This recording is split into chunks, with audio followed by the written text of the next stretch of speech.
Well, I'm joined now by the military analyst and retired Air Vice-Marshal Sean Bell. What do you think this means for the course of the conflict in Ukraine? Yeah, there's two main areas to focus on. The first one is the Donbass. As ever, there's been attacks and counterattacks, some very determined attacks by Russia, very determined defence by the Ukrainians. But as ever with the offence, you lose a lot of people, and Russia seems to be mounting up huge casualties, A, because they're on the offence, and B, because they're using inexperienced soldiers. But the main focus has been down in Kherson, down to the south here, taken by Russia in March of this year. If you remember nice and early, it's the only major city that was to fall. The real worry was this was a city and be a stepping stone to Odessa. It's also important, though, because it provides some of the water, comes from the Dnieper River down to Crimea, Russian occupied since 2014, and also the electricity from Zaporizhzhia power plant. So strategically, Kherson was very important. The Ukrainian strategy has been to try to squeeze the Russian forces out rather than fight their way and blowing the bridges on the Dnieper River. One thing we heard yesterday, Russian Defence Minister Sergei Shoigu, who ordered his troops for the Russian withdrawal. It was shown on television, very theatrical, which always makes me a little bit nervous. They talked a lot about the safe withdrawal of the Russian forces, clearly playing to a domestic audience, but not a word from Putin, all of this. I think we have to be very careful to commentate on things we know and what we don't know. What we do know is that there are verified reports of Russian forces leaving the north of Dnipro, the north of Kherson, but it's actually very slow progress at the moment. Lot to watch. And why now? Why do you think Russia appears to be taking this action now? Well, losing Kherson would be a major setback for Russia, but it's very clear the Russian priority is the Donbass, and at the moment they've got potentially 20,000 soldiers trapped in, well-trained soldiers trapped in Kherson.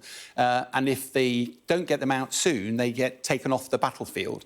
Russia clearly wants to withdraw them out from there and then redeploy them to their main effort up in the Donbass.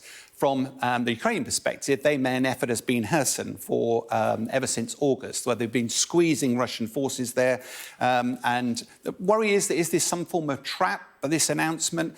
The reality is, although the Russians will undoubtedly be mining lots of areas of Kherson and making it very difficult to stop their withdrawal becoming a rout, this was expected. We've been talking on this on Sky News for quite some time that it was expected, their withdrawal. Why the theatre, though, for me, is why all this television stuff? Because you never announce as a military strategy what you're going to do on television.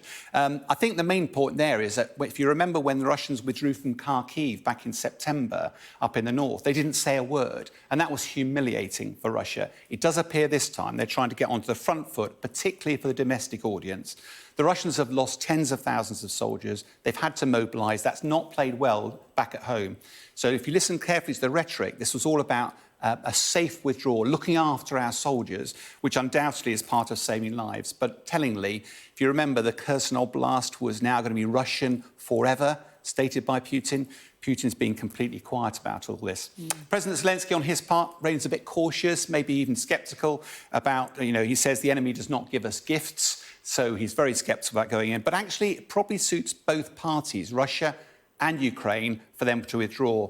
Zelensky wants Kherson back, but he wouldn't have wanted to have a major battle to take it back.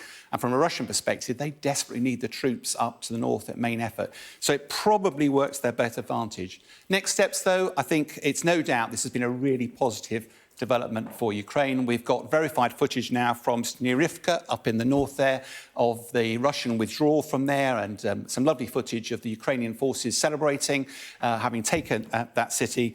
Let's be clear, though, the Russians will not just walk out. They will have a fighting withdrawal. There's a lot more fighting to come. It's also worryingly in the news that obviously Russia is approaching Iran to get more drones and also potentially ballistic missiles. So this war is not over yet, but this has been a really positive development for Ukraine. OK, Sean, thanks very much.